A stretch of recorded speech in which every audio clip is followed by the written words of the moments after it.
এক নাম্বার, হাসিনা এই দেশে গণতন্ত্র ধ্বংস করেছে। কে করেছে? আর জোরে বলেন, কে করেছে?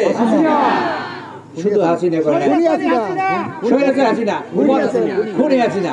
ঠিক আছে, সব কমন করেছে, কিন্তু একটা জিনিস কমন করে নাই, সেটা হলো তার আব্বা ওইটা খুন করেছিল। হাসিনার পিতা 1975 সালে বাকশাল দিয়ে দেশে গণতন্ত্র ধ্বংস করেছে। হাসিনার পিতা করেছে নাই? আচ্ছা, সেই ধারাবাহিকতায় শেখ হাসিনা বাংলাদেশে আবার গণতন্ত্র কবর দিয়েছে। হাসিনার পিতা শেখ মুজিবুর রহমান বাকশাল গঠন করে কি করেছে?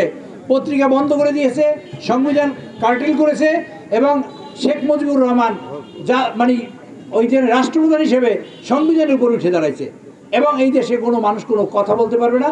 বাক স্বাধীনতা নষ্ট করেছে। কি কি আমাদের উপহার দিয়েছে শেখ মুজিবুর রহমান? তিনি দিয়েছেন, উনি বলছেন, নিজেই বলছেন, আর সবাই পায় সোনার খনি, আমি পেয়েছি। আমি কিন্তু বললেন, আপনারা বলতেছেন সবাই পায় সোনার খনি, আমি পেয়েছি কি খনি? চোরের খনি। উনি প্রথম চোরের খনি উপহার দিয়েছে আমাদের জাতিকে, এলো প্রথম উপহার। তারপর বলছে লাল ঘোড়া দাবড়াই দেবো, লাল ঘোড়া দাবড়াইছে।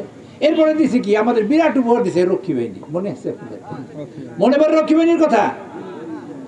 চরদানিতে এই নাস্তামারা বাজারে একটা লোক সৈজুদ্দি, তাকে ধরছে, তার ধৈর্য তার কানটা কাইটে তার সামনে ধরছে বেউনির মাথায়।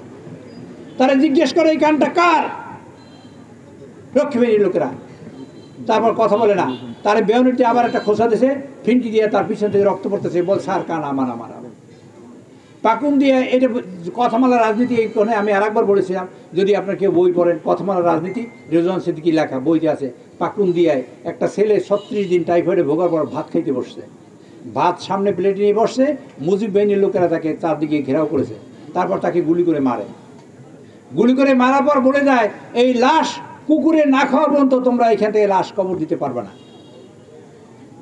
আমার কথা শুনতে পারেন আপনারা? সেটা ছিল মুজিব বাহিনীর আমল। লাশ কবর কুকুরে না খাওয়া পর্যন্ত কবর দিতে পারবে না। অনেক দূর যাওয়ার পর আবার ফিরে আসছে যারা খুন করেছে। খুন করে ফিরে এসে তারা বলে যে বাসায় কুড়াল আছে, তা কুড়াল বাইর করে দিছে। তখন ছেলের বাবার হাতে কুড়াল দিয়ে বলে কল্লা কেটে দাও, মাথা কেটে দাও। এবং বাবা তখন মূর্ছা যায়, বেহুশ হয়ে পড়ে। বাবাকে গুলি করে, বাবা তারপর মাথায় পানি দিয়ে সুস্থ করে সেই বাবাকে দিয়া ছেলের কল্লা কাটাইছে। এটাই ছিল মুজিব বাহিনীর আমল। সেই কল্লা কাটাইয়া লাঠি দিতে দিতে নিয়ে গেছে, এবং লাঠি দিয়ে নিয়ে যায়, ফুটবল খেলতে খেলতে নিয়ে যায়। সেই যুগ গেছে। তারপর বলছে লাশ যদি কুকুরে না খায় কবর দিতে পারবো না। সেই লাশ মায় কান্দে ঘরে বসা, বউ কান্দে ঘরে বসা, ওই লোকের সন্তানরা কান্দে ঘরে বসা, বাবা কান্দে ঘরে, কুকুরে বাইরে লাশ খায়। এরপরে তারপর লাশ কবর দেওয়ার অনুমতি পায়, তারপর দেশে লাশ কবর দিয়েছে। এই ছিল মুজিব বাহিনী আমল। রক্ষী বাহিনী দিয়েছিল আমাদের উপহার।